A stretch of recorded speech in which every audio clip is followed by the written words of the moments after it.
Hey YouTube, what's up? I'm back and ready to continue the conversation from earlier. So, as the title says, this is part two. We are dissecting um, criteria in the Diagnostic Statistical Manual for Mental Disorders, also known as the DSM 5 for Tim Norman, which is, which was associated with Welcome to Sweetie Pies, Miss Robbie's son.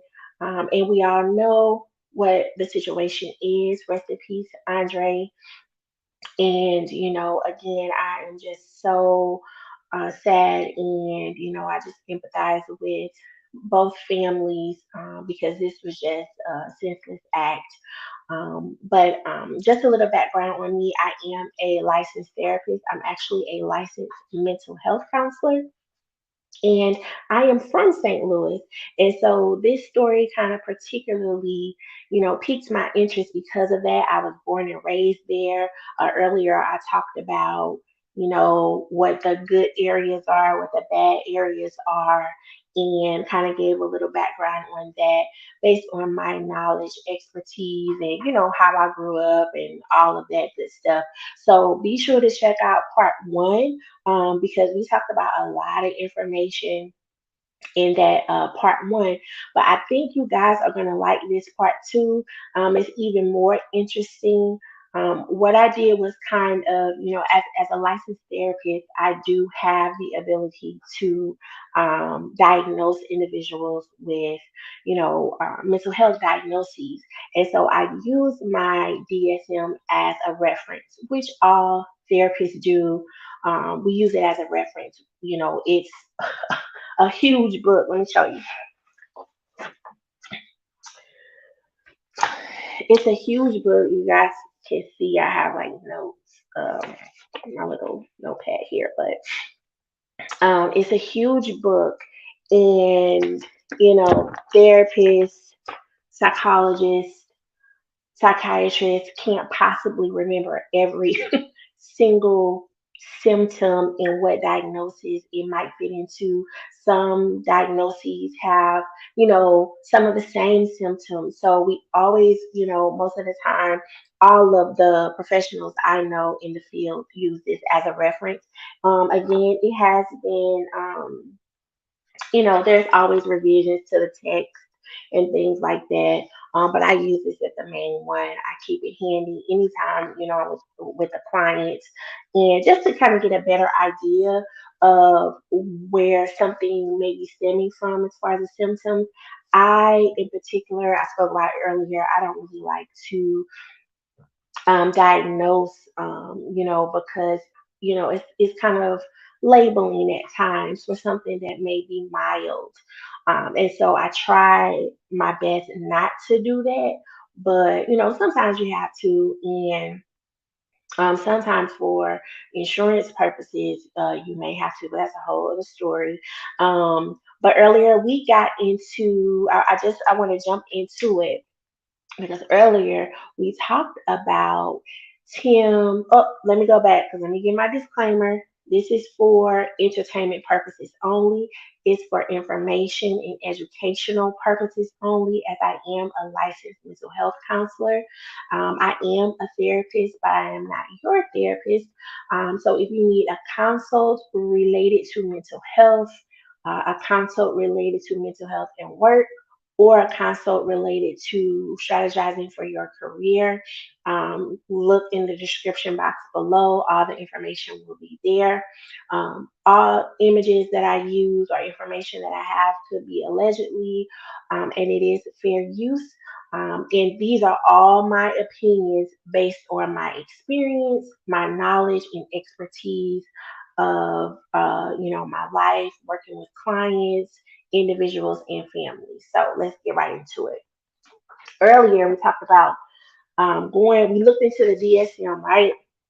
And I talked about, wanting to really dive into Tim's, how he grew up. Because sometimes when you go back, you're able to understand what's going on now. And this is, of course, this is interesting for me to kind of look into this because I'm a therapist, and I'm like, man, maybe some of this could have been prevented. Just kind of looking at the signs and symptoms. And I will say, in our community, we don't like to talk about mental health. It is still a stigma in a lot of communities. It's a stigma regarding mental health in general. And I will say though, it's come a long way, especially with like social media. Don't get me wrong, things still happen. People still don't talk about what they're going through, and things like that. But things are getting better, as far as people speaking about their mental health. You know, it's becoming a little bit on social media. I see it's becoming like kind of trendy a little bit to talk about, your mental health and becoming, having mental health awareness and things like that. And probably like sometimes when I think about it, it's almost like it's trendy for those mild versions of mental health diagnoses, right? Because I hear people say, everybody experiences anxiety. And that's true. Everybody gets nervous at some point. Everybody, has those times where they're, unsure of themselves or a little bit restless, things like that. You get nervous in certain situations. And it's trendy for those type of diagnoses, but it may not be trendy for schizophrenia, right? It may not be trendy for bipolar disorder. It's always, or most times, a negative context to those more severe mental health diagnoses, right? But we need to talk about those too because we need to know what the symptoms are, how to recognize when someone needs help and things like that. And understanding that is part of the symptom and is not part of the person, if that makes any sense. So again, having um, anxiety disorder or some or hot words or keywords. A lot of people say nowadays, um, oh, I almost had a panic attack. Like having a panic attack is real. You know what I mean? Like it's just these fly by the night sayings, and really not realizing that people really have a hard time when it comes to mental health. And somebody that you think has it all together, um, does everything, nothing is out of place per se, in their life. Those are the people that are probably struggling, behind closed doors. So make sure, you check on your friends, check on your family. It don't have to be an in-depth conversation. Just say, hey, just checking in with you, how you feeling. We have to start as a community supporting each other in that way. So just wanted to get that out there. That must have been on my heart because I didn't plan on saying all that. But it is what it is. So this is again the DSM. And earlier we talked about Tim growing up, possibly, growing up with family members, right? And possibly, Miss Robbie having to work and being on the road and not being there all the time. Now, again, this is allegedly because I don't know. These are things that I've heard, read, and things like that. And just giving based on my knowledge and experience what could have been triggered in Tim or any kid, right? Any kid, whether mom or dad, because he didn't. I don't think the dad was around. He was living with his I think his aunt, his mom's sister, or something like that. Allegedly, dad wasn't there either. So for a kid in general, not having their parents around, it leaves a lasting effect on them. And, maybe it did for Tim. Who knows? Now, could have been that Miss Robbie was there, right? So then you have to kind of look at that aspect too. What triggered him to kind of go down the route of being a troubled kid, getting arrested at 17, going to jail for 10 years, right? So we looked at uh, post traumatic stress disorder as a diagnosis, right? And these are all just scenarios, guys. This is not like, oh, they should have diagnosed him with this. No, you know, another therapist, licensed therapist, maybe would maybe disagree with me. A psychologist will maybe disagree with me. A psychiatrist will maybe disagree with me. These are all my opinions. Um, each professional, in my field will look at the situation. All of us could come up with something different. It's not a one size fit all. So we just kind of looking and just kind of seeing what we could find here. So post traumatic stress disorder again is most of the time associated with veterans, right? Because they've been in combat. But Tim, he went to prison at 17. Now, I don't know specifically what the charge was. I did hear something about him allegedly beating someone or robbing someone for a radio or for their radio or something like that. But I'm not really sure. Um, so I probably need to look that up. But going to jail would be traumatic if a prison is traumatic if this is his first time going to prison, right? You're away from the free world, you're away from your family. He even indicated on I think it was a clip I saw on someone's video. It might have been, I forget her name, y'all forgive me. I think it's Eat with Philly Phil or Philly Phil something. She is awesome covering all of this, baby. She got the tea, okay? She these people giving her all the tea. I was surprised at some of the stuff I heard. But you wanna know the nitty gritty from the rooter to the tutor. Baby, she got it over there. So but I saw a clip that she had, and he was saying something like, he was going home and he was getting to the door with his mom to saw his mom at the door, something he was getting ready to go home, and then the police came and they arrested him, and that was like the last time he saw his mom before he went to jail. So that could be traumatic to a 17-year-old, anyone really. Um, and going to prison, if this was his first time going to prison, right, not knowing what to expect. I mean, he may have, I'm guessing, right, that he may have been like a, maybe not even a trouble kid, but got into some trouble leading up to that, or there had to be some sign of trouble of him getting into trouble or what have you before that. But I don't know if he had ever been to prison or, before anything like that. So, this probably was traumatic for him. Being in there 10 years with individuals who had done probably way more worse things than he did, and trying to figure out how to cope, how to survive in that type of environment.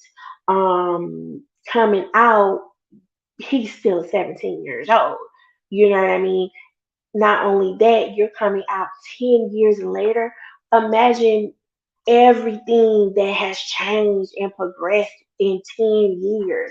I mean, now, heck, you could say in 2 months, you got a new iPhone. You know what I'm saying? Like, it's, it's traumatic. So, we were looking at PTSD, is PTSD for short, and the DSM, and we went through the first. So the DSM tells us, based on the symptoms with this diagnosis, right? It gives us like a guideline. If this person is experiencing five or more of these symptoms in this area, then you could, possibly diagnose them with this. But then it also tells us, okay, but look at this as well, it gives you just a guideline. You can ask more questions so that you can kind of be sure. And to be honest with you, people get misdiagnosed all the time, because it just depends. It's not a one size fit all, right? And every person's experience is different.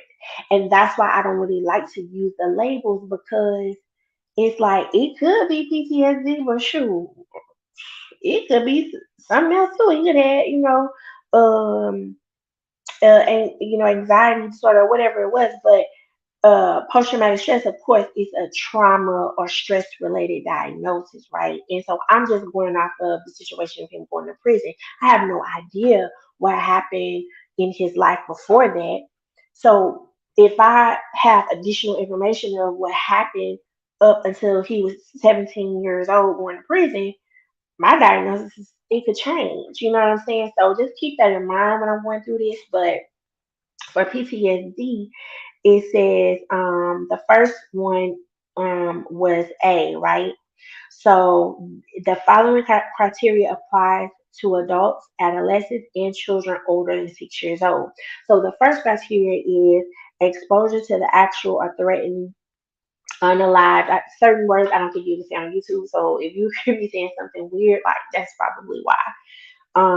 Exposure to actual or threatened unaliveness, serious injury, or sex violence in one or more of the following ways. So we went through that in part one. So if you are interested in that part, I highly recommend going to view part one because we go over that. Um, so in part A, they have to have one or more of the following. Now on part B, we're on part B now. It says presence of one or more of the following intrusion symptoms associated with the traumatic event, beginning after the traumatic event occurred. Okay, so he in prison, right? So he has to have one or more of these recurrent, involuntary, and intrusive distressing memories, right? So after going to prison, does he have like nightmares, memories of I don't know, whatever happens in prison. Can't be too many good things, you know what I'm saying? Like I don't know, they are they yelling at night. I mean, these would just be my assumptions, I would imagine it's not that clean, you know what I'm saying? Just maybe you saw somebody else, get into trouble or get beat up. Who knows? It could be a whole bunch of stuff that you see here and experience. So, um, recurrent number two, recurrent distressing dreams in which the content and or affect of the dream are related to the event. Right. Number three, dissociative reactions. Right. So, for example, flashbacks. Right. You could just be, he could just be sitting down at the restaurant, and then all of a sudden he got a flashback. Right. Maybe somebody getting off of work that work downtown, you know what I'm saying? Or a correction officer, something like that. And I don't know, he walking the sweetie pie about to get him some dinner, and Tim look over and he looked like the guard that was in the prison with him. You know what I'm saying? So then all of a sudden he got a flashback. Could happen. Number four, intense or prolonged psychological distress and exposure to internal or external cues that symbolize or resemble an aspect of the traumatic event, and marked psychological reactions to internal or external cues that symbolize or resemble an aspect of the traumatic event. So, this gives you a better idea of what criteria are needed for PTSD. And to be honest, a lot of people are dealing with PTSD and don't even know it, or don't realize it, that something that happened to them 10 years ago could be affecting them now. The reason why they can't sleep, the reason why they having the same nightmare over and over and over. And in our community, again, we don't want to go to counseling. We don't want to get therapy. I'm not crazy. I don't need to see nobody. You do need to talk to somebody. It can't just be your friend because they gonna tell you what you want to hear. So we got to do better. So there's so much more about PTSD. I'm not gonna, of course, go over all of this, but if you guys want me to kind of dissect this diagnosis, let me know, and I will do a live on that. But I really wanted to get to what I my idea of maybe what another diagnosis could be based on, Tim's life before maybe he went to prison, because again, we're only guessing what happened.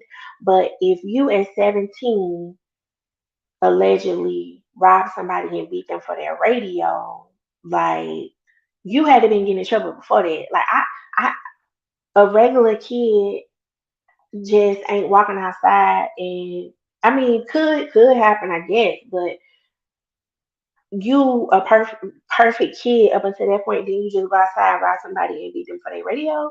Mm-mm. Something had to been going on. I don't know what, but just my idea. And so I'm thinking, especially too, because when with that situation, you had no regard for that person's life, really. Like, you didn't care if they got hurt, you didn't care if they were injured. All you was caring about was getting a radio, right? And now this situation with Andre, you didn't care what happened to him, right? You really sat up and thought about this, allegedly. You know what I'm saying? And was smiling on your mugshot. So you didn't care nothing about this man's life. You know what I'm saying? So I looked in the DSM under disruptive impulse control and conduct disorders. Okay, so if you're just joining the live, thank you for joining. Um, I went over part one of my DSM. Um, part one of my DSM earlier. Now I'm going over part two, and going over disruptive impulse control and conduct disorder, because I think that might have something to do with these two situations, and it could be more situations, right? But so check this out. So under disruptive impulse control and conduct disorders, okay, these disorders involving problems in the self control of emotions and behaviors. These two situations, there is no control over your behavior. Like, to me, any person with some common sense, any person with some common sense would stop in their tracks and say, "Oh, I better not do this. I like this too much. I'm going too far." Not only him, but the other, what, three? Wasn't it three other ones? Did nobody say, you know what, this ain't right?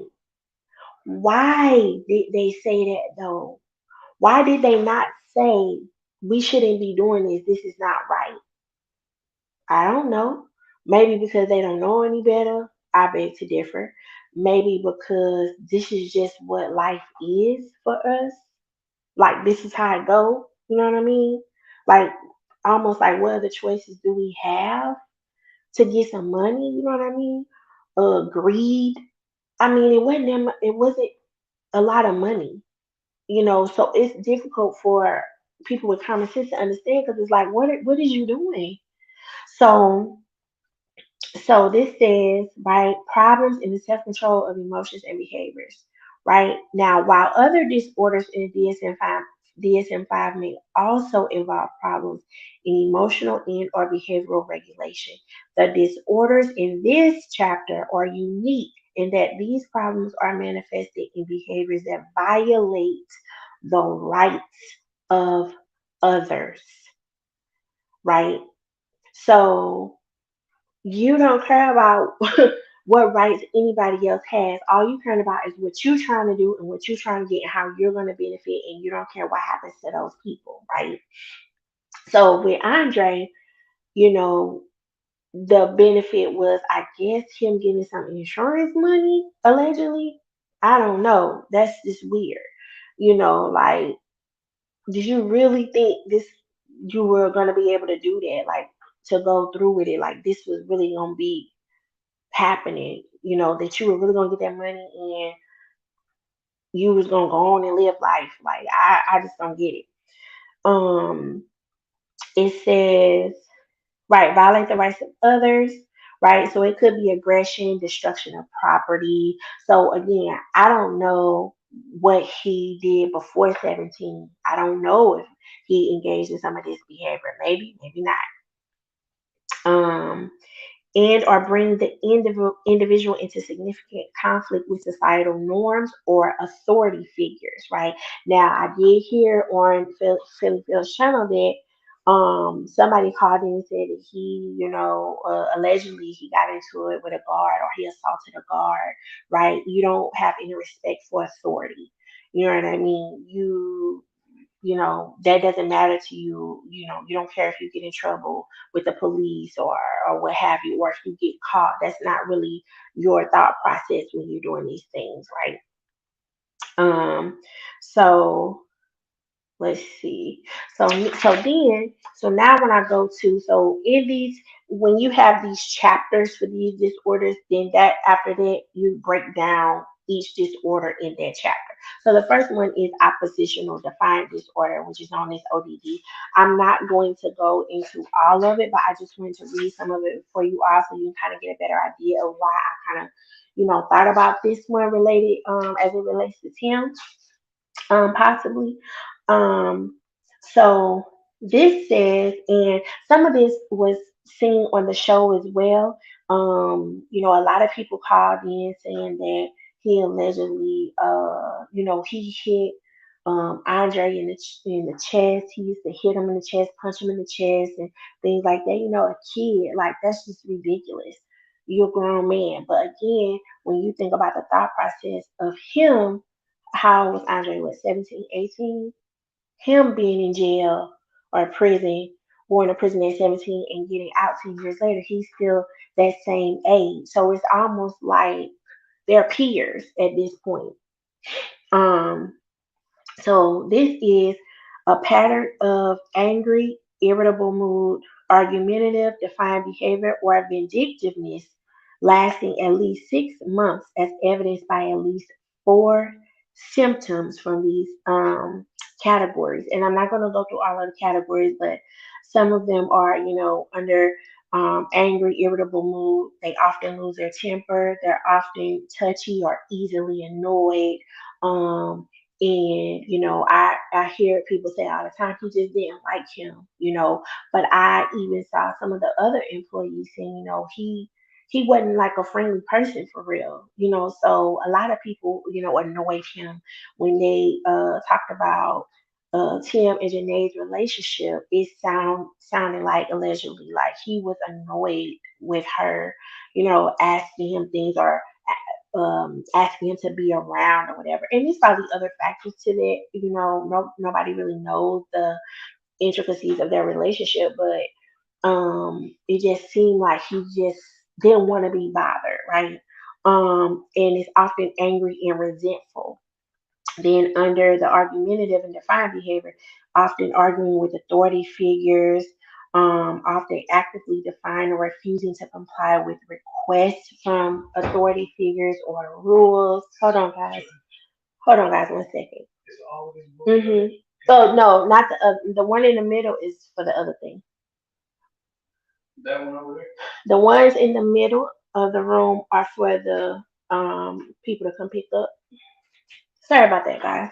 Um, So yes, so often actively defies or refuses to comply with requests from authority figures or with rules. Often deliberately annoys others, um, or blames others for his or her mistakes or behavior, and has been spiteful or vindictive at least twice in the past 6 months. So some of these things, right, might apply to Tim for real. Like, it's a lot more that goes into it. Looking at different specifiers and things like that. But that's just kind of like the gist of oppositional defiant disorder. Um, so just wanted to give you all some insight into that. Now, what I really want to get into is this this narcissism. Everybody, hot word, hot button. I need some kind of some kind of thing that comes up for hot words, trendy words, not hot words, like trendy words, right? Narcissism is a trendy word. Somebody being narcissistic, that's it's like the trend. Everybody's saying it. He's so narcissistic, you know. Uh, that's how you know you with a narcissist. These are classic signs of a narcissist, and these people don't even know what it really is. It's like you hear somebody saying something, and then you just start saying it too. Like not everybody saying narcissism, narcissistic. Like, come on. So what I'm gonna do is read for you all what this is and what criteria needs to be met to be considered narcissistic. Now, when you look at the DSM, right, as a licensed therapist, psychologist, psychiatrist, what we do is we if we diagnose someone, we have to put it on the axis. So the first axis is that primary diagnosis. It could be anxiety disorder, unspecified, major depression, right? That's axis one. Axis two is where if the person displays signs of having a personality issue or personality disorder, they go on axis two. So that is what um, uh, narcissistic personality disorder. That's what it is. It's a personality disorder. So I'm going to read a little bit of that to you all, um, because I'm so sick of hearing. I said if I hear narcissistic one more time, these people, and if you don't. I'm glad that people it's like twofold because I'm glad people are like trying to recognize like what is going on with people, as far as like mental disorders and stuff like that. But please look this like you got to have the facts. You can't just be going around labeling folks. You're saying, oh, see, you narcissistic. I knew he was a narcissist. Like you can't be doing it. Okay, so 660. Okay, so here I am. All right. So, narcissistic personality disorder. This is the diagnostic criteria, which means these are the facts, people. This is what it really means. This is what it really is. Okay. So refer back to this video if you need to. Tell your friends, like, okay, you want to know what it is, the facts, the the DSM criteria for it, and come to this video and hear about it. Okay, so narcissistic personality disorder, a pervasive pattern of grandiosity in fantasy or behavior, need for admiration, and lack of empathy, beginning in early adulthood, and present in a variety of contexts, as indicated by five or more of the following. So what they're saying is that this grandiose behavior, this need to be admired, this lack of empathizing with others, these signs have to be shown by adulthood, but you have to have these five criteria of these following things I'm about to read to you to actually be diagnosed with narcissistic personality disorder. So the first one has a grandiose sense of self importance, right? For example, exaggerates achievements and their talents, expects to be recognized as superior without commensurate achievement. So these are people that want to be the boss, but they haven't paid the cost to be the boss. Like, so for example, Tim, you spent 10 years in prison, you came out and went to Mangrove. Your mama didn't build this, trying to build this empire, and you came to Mangrove and said basically, okay, this mine. What you ain't she don't even know what you can do. Like you her son, but And you know what? Give props to him for going, like he probably didn't have many choices of where he was gonna work, but props to him or whatever for going in trying to help his mom and stuff like that, because she's older in age and she probably at that point did need some help. You know what I'm saying? And what better person to help her other than her son? Like that's her family, So and her other family was helping her too. But I'm just saying, like, okay, my son is here. He's going to, really help me. This one I'm gonna lead this to or whatever. But it's like you automatically assert yourself as the boss to these people, to these workers, and then not let alone you won't own. Oh, baby, you like you made in shape.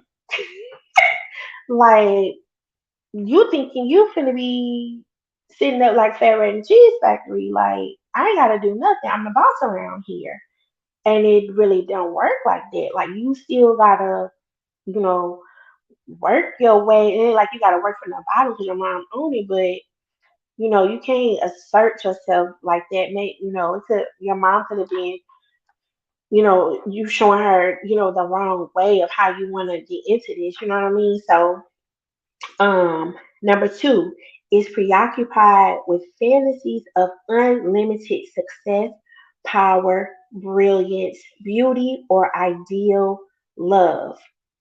So preoccupied with fantasies of unlimited success. He wanted to open all these sweetie pies. This man, it seemed like in 2 months, he said, okay, we're going to LA.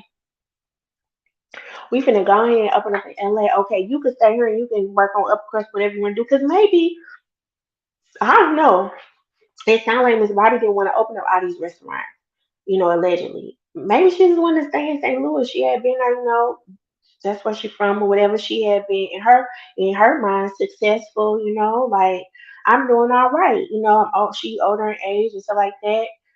What there's no need for her to be, maybe I don't know, just my opinion, to be going trying to open up all these restaurants, right?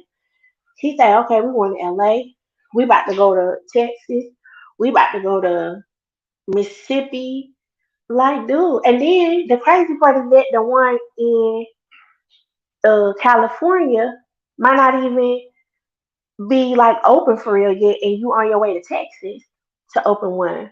Like, what is you doing? And why you going so fast? Like, I don't get it. And then too, just my opinion. These are my opinions, but it could have been. We're not even looking at the fact that part of all of this, his thought process could have been because of fame, right? You won't own. It ain't like you on Lifetime. You on the own network. Like you, that grandiosity. Oh, you might think you again made in the shade. So I better hurry up and try to, make it do what it do before this opportunity is done with. You see what I'm saying? Because Oprah, she can make, or whomever executives that own and work can make a decision in a minute, right? And decide to put somebody else restaurant on there. You know what I mean? And so you might be thinking, oh, let's strike while the iron is hot. Let me go ahead and open up all these other places while our name is really, really, really known, trying to make a business move. So it could have been that too, who knows? But based on this is, it's preoccupied with fantasies of unlimited success. Um, Number three, believes that he or she is special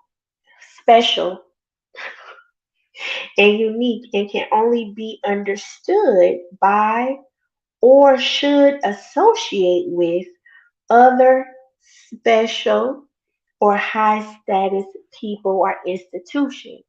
Now, I don't really get that from him, because he interacted, it seemed like, with a lot of people. I do know in St. Louis he was trying to, be a mentor, help the youth and stuff like that, all of that. So it don't seem like he presented himself, and again, I don't know, presented himself as like untouchable kind of. Um, Even though he had been to prison, you know what I'm saying? Like it didn't seem like he had that type of to, Number four, requires excessive admiration. So he want people to admire him, admire him. For example, saying like, oh, you doing good. You really doing a good job. Oh, you open up this one here and that one there too. Oh man, like you really doing it. You really put Sweetie Pies on the map. It was you. You did it. Nobody else. You did it. Want people to admire him, right? Number five, has a sense of entitlement, unreasonable expectations of especially favorable treatment, or automatic compliance with his or her expectations. So entitled to what his mom built, right? I'm your son. I'm your only living son. So this mine by default. How you know that? it's plenty. It's plenty of millionaires, plenty of wealthy people. They don't leave that stuff to their kids. They don't them kids on up. They be like, who? Robbie. Robbie ain't getting none of this. Robbie better go figure out how to make his own wealth. He ain't about to mess this up. Mm-mm. Remember that movie? What was that movie? Tyler Perry had a movie. The Family That Prays. That mama said, "No, sir. You getting how much percentage? What you thought? Who told you that? Mm-mm. I already know how you work. I'm your mama. I'm your mama. I know you. I know you. I know you gonna mess this. Baby, you finna mess this up. We gonna have this in the family for a long time, and not because of you, cause you'll mess it up. The mama, they know. They know. So yes, sense of entitlement. So that's number five. So to me, in my opinion, he got one, two, number one, number two, and number five. Number one, grandiose sense of self-importance. Um, Number two, preoccupied with fantasies of unlimited success, has a sense of entitlement. That's the third one. Now he only need five, so he it ain't looking too good to him. Number six is interpersonally exploitative, takes advantage of others to achieve his or her own ends, right? So remember the mama, Miss Robbie sued him. Remember she sued him? Now, I don't know if we'll forget what that lawsuit, the ins and outs of the lawsuit, but she sued him because he kept on opening them restaurants and using her name and stuff like that. So he was doing what? Taking advantage of others to achieve his own success. His own mama. His own mama. And so you gotta think, if you do your own mama like that, which you think he care about Andre? Andre was the son of his brother that sound like he barely even knew. And some they say they was what 15 years apart from his brother. So when he was in jail for 10 years, like did he ever even really know Andre like that? So this like a stranger to him. So again, you do your own mama like that. What you about to do to your nephew? I mean, it's your nephew by blood, but he don't care about none of that. You getting the limelight, dude. I'm supposed to be getting the limelight. I want to be admired. You being admired for what you came to St. Louis to do. You came here saying graduating all that stuff. You getting a little part on the show, my show. See what I'm saying? Number seven, lacks empathy. Is unwilling to recognize or identify with the feelings and needs of others. That go back to the relationship with Janae. They say he didn't want her to be around a girl like that. Then look at the situation with what's the lady name from Basketball Wives? with Jennifer. Didn't that lady tell him to leave her alone? He couldn't do it, right? So and then turn and then turn around. I think allegedly he got a restraining order on her. Nah, lacks empathy. And then back to the very first situation. Your thought process ain't something ain't right. You said, I'm getting ready to rob this man for his radio. How scary you think that man was? That man didn't know what was about to happen to him. He didn't know if you was gonna take unalive him, or he didn't know if you know what you was gonna do. He got a family too. He probably if he didn't have his own family, he got family. You see what I'm saying? Then none of that crossed your mind before you did all of this mess. Um, Number 8 is often envious of others or believes that others are envious of him or her. So they could go both ways. I feel, my opinion in the situation, right? Envious of Andre because again, he getting the limelight. You know, he getting his little part on the show. Your mama, she kind of taking to him or whatever, being good to him and stuff, helping him out, stuff like that. Now, mind you, this is related to really and truly a 17-year-old because he's stuck. He's stuck from when he went in jail, when he went to prison at 17. So he thinking like a 17-year-old too. He like, oh, she taking care of him. She taking care of me. She ain't taking care of me. She ain't helping me. She helping him.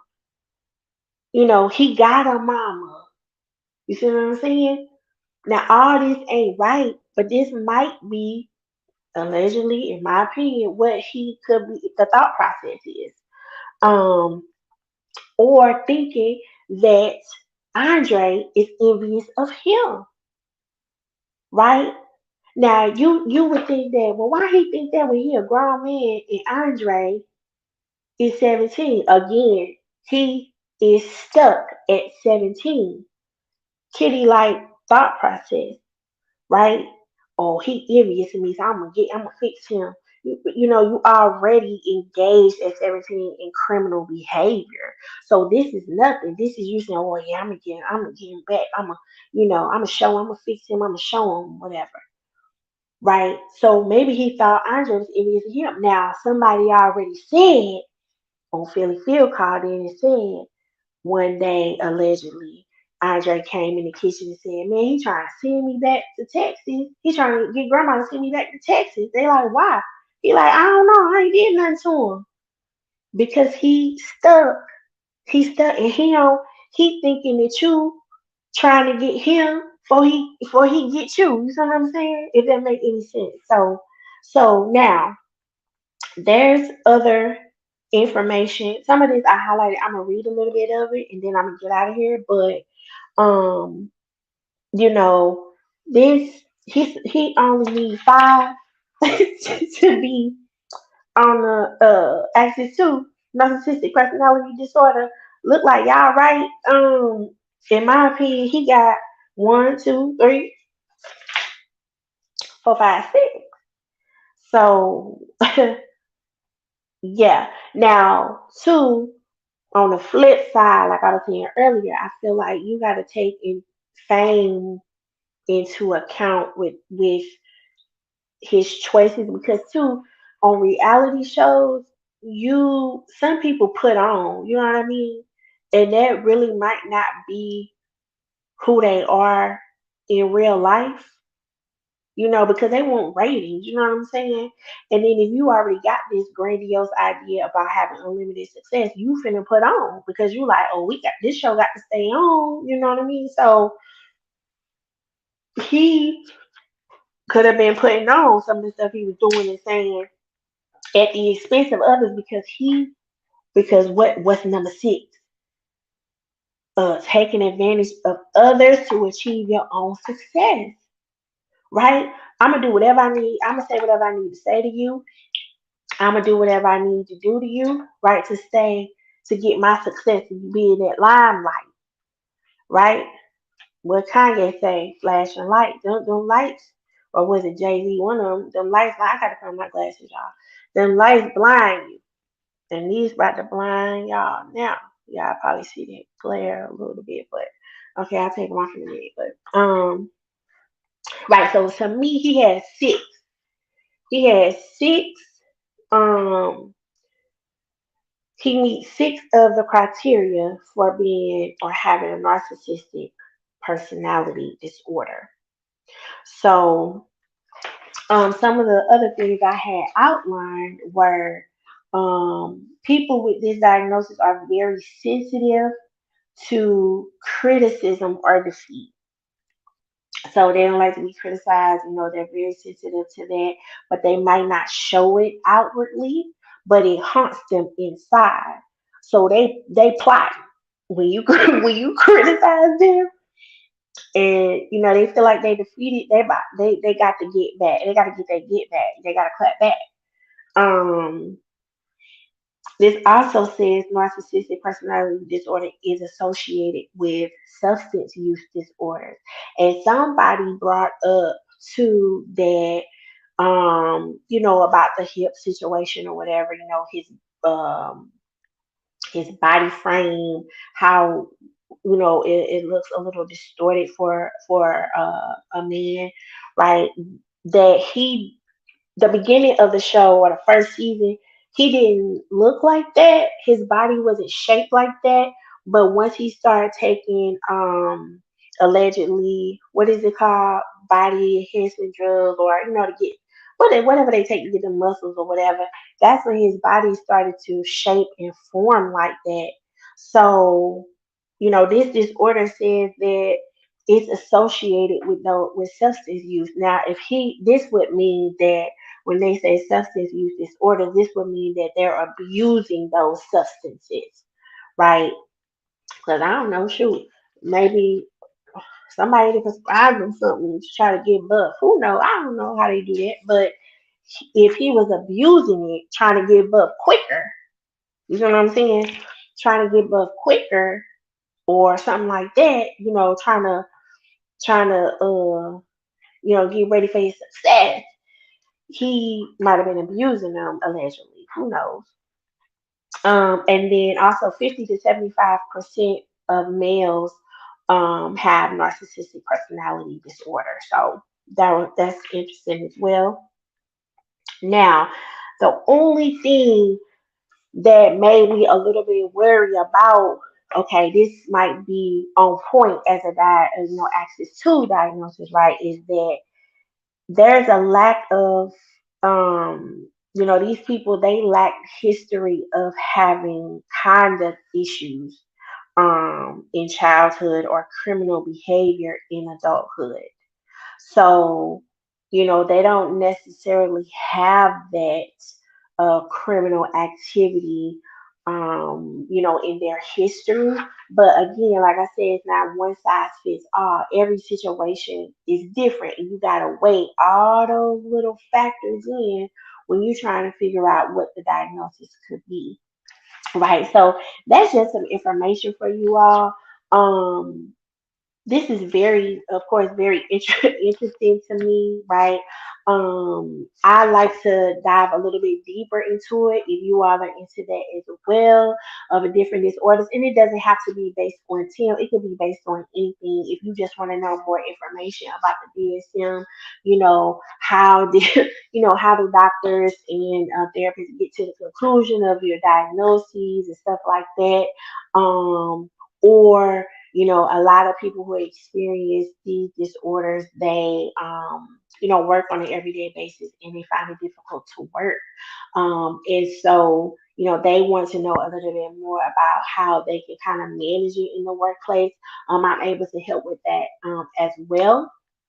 Um, I've I have a lot of experience with disability and people who have lack of functioning at work because of mental disorders and things like that. So if you want to know resources for yourself or someone that you know, feel free to reach out to me. I do have or I do consultations for that, as well as consultations for mental health. So I hope you all enjoyed this live. I know I did. Make sure to go back and watch part one. I will be back probably tomorrow. I'm gonna try to do tomorrow. I'll try to come back tomorrow to talk about something else because I also like talking about like career stuff and helping job seekers, how to get promoted, how to look for a job, things about your resume, anything career related. I like talking about and like helping with, as well as mental health. And coupled with that, how to manage your mental health in the workplace because work can be stressful, right? So if you all have any questions, please leave them in the comments or reach out to me if you need to. All the information will be in the description box. If not, I hope you all have a great night. Thanks for hanging in there with me. Like the live, and I will talk to you all later. Have a good one. Bye.